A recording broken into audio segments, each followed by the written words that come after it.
नमस्कार, penalty corner में आपका स्वागत है। आज पहले चरण का मतदान हुआ 12 सीटों पर।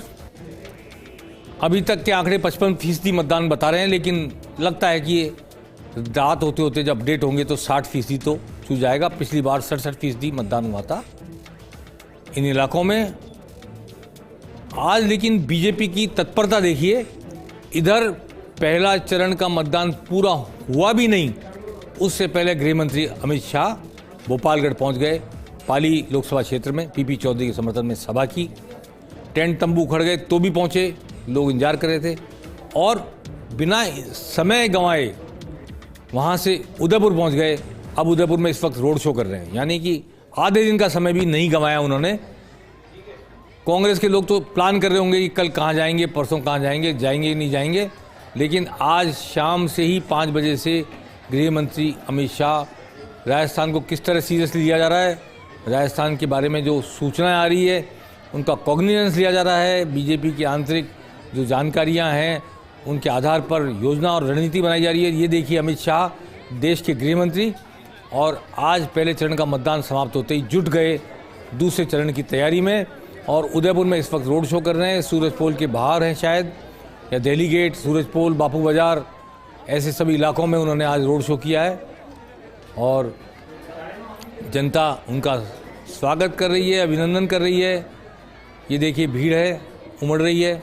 शहरी इलाके और ख़ास तौर पर उदयपुर और जोधपुर, जयपुर, कोटा, ये शहर जो हैं वो बीजेपी के गढ़ हैं और यहाँ पर जो है बीजेपी बहुत सहज है, मतदान की दृष्टि से बहुत मजबूत है, बहुत सुदृढ़ है। और इस उदयपुर शहर से तो जिन्होंने कांग्रेस से चुनाव लड़ा था गौरव वल्लभ ने, वो खुद ही बीजेपी में आ गए हैं। अब तो विधायक तो हैं ही बीजेपी के, लेकिन जो सामने खड़े हुए थे कांग्रेस के प्रत्याशी वो भी अब बीजेपी में हैं। इसलिए कांग्रेस का कौन नाम लेवा है वहाँ पे अभी तो सवाल पूछना पड़ेगा। लेकिन हाँ, इतना जरूर है कि मन्नालाल रावत जो बीजेपी के प्रत्याशी हैं उदयपुर से, ये एक रिजर्व सीट है एसटी के लिए और वहाँ उदयपुर के पूर्व कलेक्टर को कांग्रेस ने उतारा है। इसलिए वो अनजान चेहरा, अनजान नाम नहीं कांग्रेस का जो प्रत्याशी चुनाव लड़ रहा है। बाप भी यहाँ से चुनाव लड़ रही है, बीएपी, भारतीय आदिवासी पार्टी। रवि से बात करना चाहते हैं हम, जो शो में शामिल हैं, इस रोड शो में शामिल है। रवि, आप मेरी आवाज़ सुन पा रहे हैं? बिल्कुल सर, बिल्कुल। रवि बताएं, इस वक्त कहाँ है, दिल्ली गेट के बाहर या आगे कहीं? बिल्कुल, देखिए ये जो रोड शो है, अमित शाह का जो वाहन है वो अब सूरजपोल चौराहे पर पहुंच चुका है। दिल्ली गेट से करीब आधे किलोमीटर से ज्यादा का फासला तय करके, और यहाँ पर श्यामा प्रसाद मुखर्जी का जो जो यहाँ पर मूर्ति लगी हुई है, वहाँ पर संभव है कि वहाँ से दर्शन करते हुए और अस्थल मंदिर पर जाकर ये जो रोड शो है ये समाप्त हो जाएगा।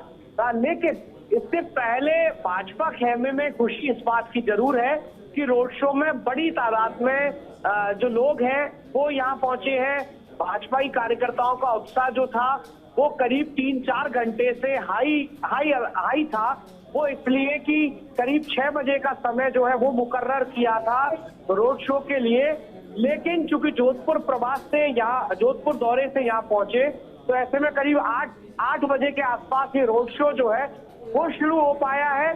शहरी कल्चर के अलावा यहाँ पर ट्राइबल कल्चर जो है वो इस रोड शो में भी देखी जा रही है।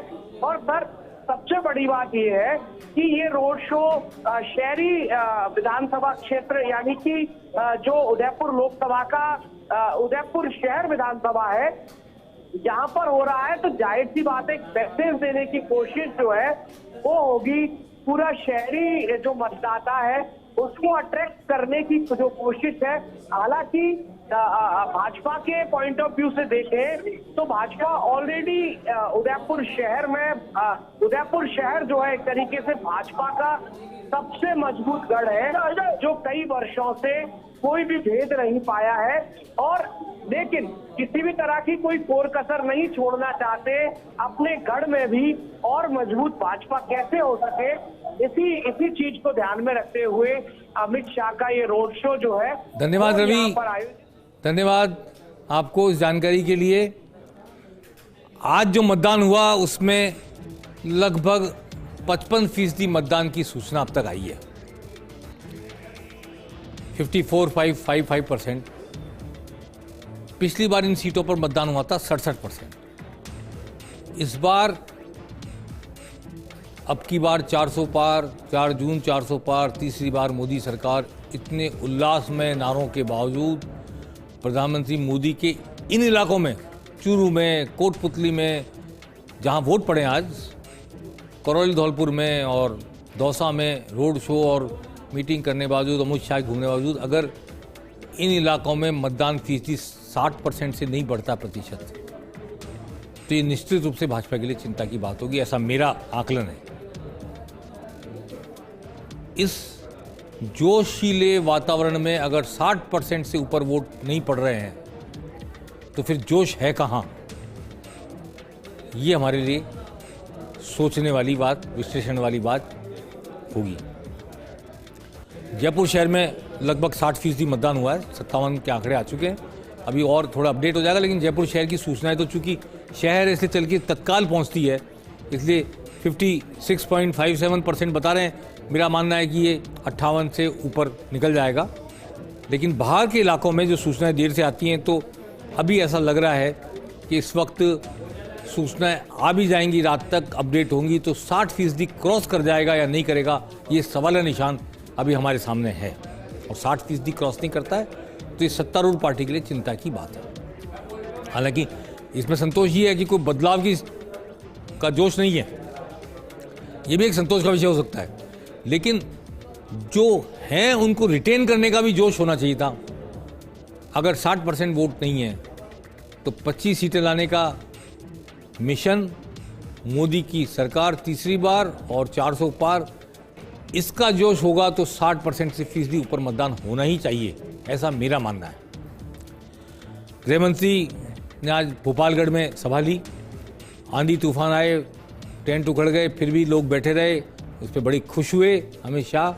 और उन्होंने कहा एक तरफ मोदी है जो सरहद पे जाकर दिवाली मनाते हैं सैनिकों के साथ, एक तरफ राहुल बाबा हैं विदेश में जाकर छुट्टी मनाते हैं, और इस बार 400 पार करना है। 330 सीट, 3 सीटें पहले दी थी आपने।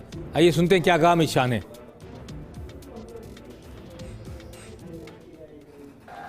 पहले चरण के मतदान में देश भर में बम्पर वोटिंग हो रही है, और जो जाता है मोदी मोदी के नारे लगाते हुए बाहर आता है। भाई और बहनों, गत चुनाव में आपने 303 सीटें दी थी, और इस बार मोदी जी ने कहा है कि क्या होगा, क्या होगा। अमित शाह ने उदयपुर में रोड शो पूरा कर दिया है और हम उसको दिखा भी चुके आपको अभी, इसलिए उसकी चर्चा अब दोबारा करने का कोई औचित्य नहीं है। वो रोड शो है, भीड़ उमड़ रही है, लेकिन जैसा हमारे संवाददाता रवि ने कहा और मैं भी इसको पहले कह चुका था, उदयपुर शहर, जोधपुर शहर, कोटा शहर भाजपा के गढ़ हैं, जयपुर शहर भाजपा का गढ़ है। रूरल इलाकों में क्या वोटिंग परसेंटेज रहता है, रूरल इलाकों में से कितने लोग रोड शो में आके शामिल होते हैं, या अभी आप जो पाली की सभा देख रहे थे, भारी संख्या में भीड़ थी भोपालगढ़ में, तो ये इससे पता लगता है कि लोगों में एक आकर्षण है। पाली की सीट पर, भोपालगढ़ है जोधपुर का हिस्सा लेकिन आता पाली लोकसभा क्षेत्र में है, परिसीमन के बाद ये परिवर्तन हो गया था, इसी की वजह से ये सीट जाट ओरिएंटेड सीट हो गई है। अब आपको ये भी बता दें चलते चलते कि कल ओम बिरला के समर्थन में कोटा में रोड शो करेंगे, समर्थन में वोट मांगेंगे। शायद कल सभा करेंगे कोटा में, सीएडी मैदान में एक सभा करेंगे और लोगों से वोट मांगेंगे, ओम बिरला को जिताने के लिए अपील करेंगे अमित शाह। आज वैसे तो बहुत शांतिपूर्ण मतदान रहा राजस्थान में। हमने वो जमाना भी देखा था जब बूथ कैप्चर हो जाते थे और 100 एक जाति के 100 लोग 150 वोट डाले, 50 दूसरी जाति के वोट डाले जाते थे, अनुसूचित जाति के, जनजाति के। ऐसे कई वक्त ऐसा भी देखा है, रीपोलिंग होती थी, शाम तक सूचना आती थी 27 बूथ पर रीपोलिंग होगी, 40 बूथ पर रीपोलिंग होगी, वो समय चला गया। बहुत शांतिपूर्वक हुई है, लेकिन आज थोड़ी सी गर्मा गर्मी हो गई कुचेरा में, नागौर में। तेजपाल मिर्जा नगर पालिका अध्यक्ष, मिर्जा परिवार एक तरफ है जो नाथूराम मिर्जा का परिवार है, क्योंकि उसी परिवार से प्रत्याशी हैं मैदान में ज्योति मिर्जा, तो वहाँ आज थोड़ी झड़प हो गई कुचेरा में। कुचेरा इनका गांव है, कुचेरा नाथूराम मिर्जा गांव है। रामनिवास मिर्जा भी वहाँ से निकले हैं, हालांकि वो कांग्रेस में उनका परिवार। तो वहाँ आज गर्मा गर्मी हो गई और तेजपाल मिर्जा जो अभी कांग्रेस के नगर पालिका अध्यक्ष थे वो बीजेपी में चले गए पार्षदों सहित। उस गर्मा गर्मी में एक पत्थर किसी ने फेंक दिया और तेजपाल मिर्जा के नाक में और थोड़ी सी चोट आई है, मुंह पर, चेहरे पर, सिर पे चोट लगी है थोड़ी सी, पर बहुत गंभीर चोट नहीं है। और इससे थोड़ी गर्मा गर्मी हुई। बाद में पुलिस बल ने पहुंचकर मामला संभाल लिया। एक और चूरू में भी विवाद हुआ।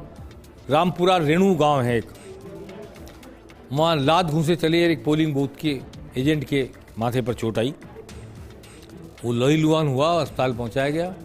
पुलिस बल ने जाके मामला संभाल लिया, शांतिपूर्ण हो गया। अब मैं आपको चिंताजनक बात बताना चाहता हूं कि ऐसा भी एक गांव है जिसने 10वीं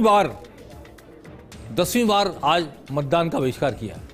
यानी कि कैसे कैसे कुंभकर्ण बैठे हैं सत्ता में और राजनीति में भी और प्रशासन में भी, कि एक गांव किसी मांग को लेकर लगातार 10 चुनाव में मतदान का बहिष्कार कर रहा है। हर बार उसको फुसलाने की कोशिश होती है, कभी फुसला भी लेते हैं, कभी नहीं भी फुसलाया जाता है, और लगातार कर रहा है, लेकिन किसी चुनाव के बाद उसकी समस्या पर ध्यान नहीं दिया जा रहा है।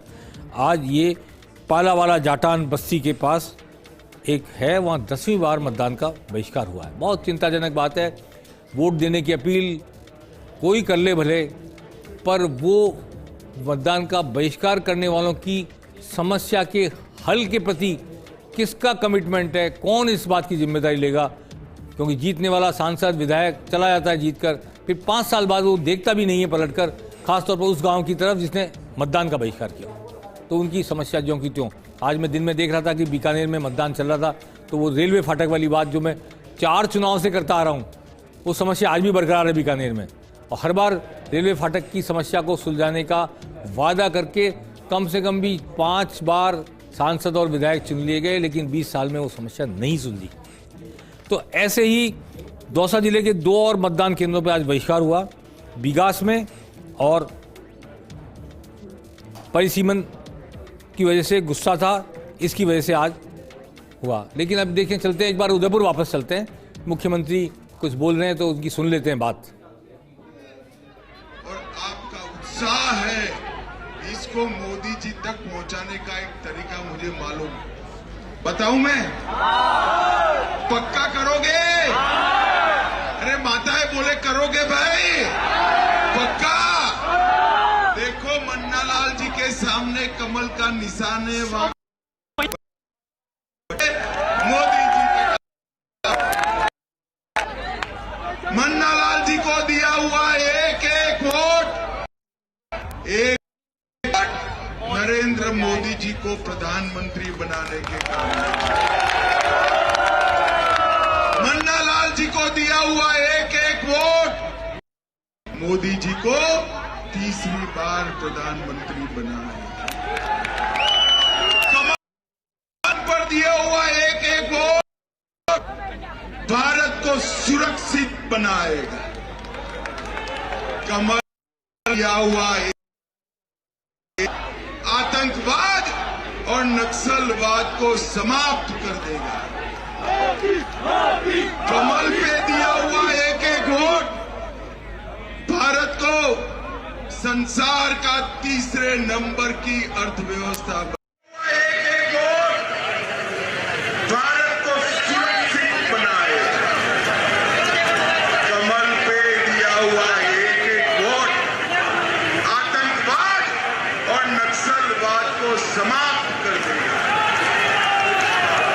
कमल पे दिया हुआ एक वोट भारत को संसार का 3रे नंबर की अर्थव्यवस्था बनाने का।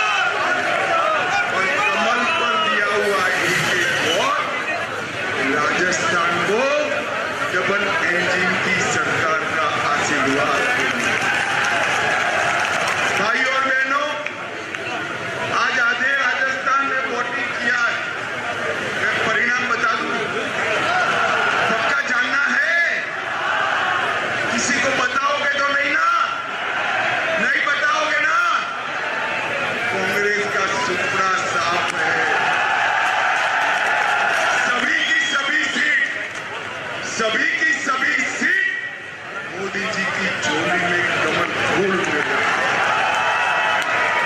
भाई और बहनों, नरेंद्र मोदी जी को 400 सीट का मतलब देश में खुशहाली, देश में शांति, देश की समृद्धि।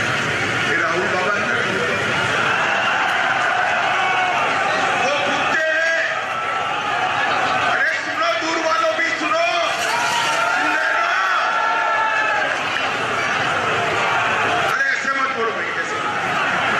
देखो, राहुल बाबा भूखते 400 लेकर क्या करेंगे? राहुल बाबा हमें सिर्फ 303 दे दी जनता ने। कितना दिया था? क्या हुआ? धारा 370 समाप्त, आतंकवाद समाप्त, नक्सलवाद 5वें नंबर का अर्थतंत्र बन गया। भारत सुरक्षित हुआ, समृद्ध हुआ। और सबसे बड़ी बात,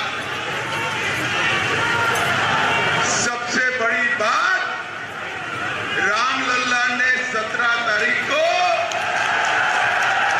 अपना बर्थडे अयोध्या में भव्य मंदिर के अंदर मनाया।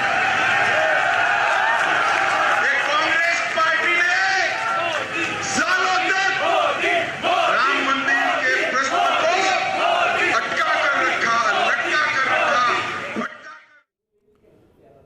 कर। आप सुन रहे थे अमित शाह को, देश के गृह मंत्री उदयपुर में इस वक्त रोड शो के बाद संबोधित कर रहे थे अपने समर्थकों को, और जो उदयपुर वासी वहाँ मौजूद थे।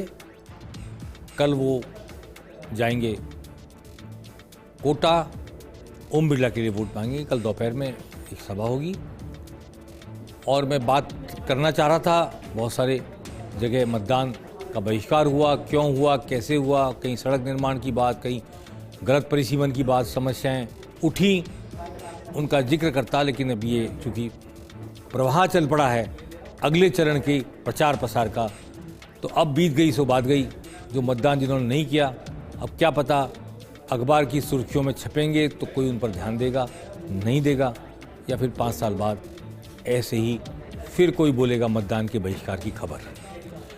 चलिए, दूसरे चरण की 13 सीटों के लिए राजस्थान में प्रचार शुरू हो गया है।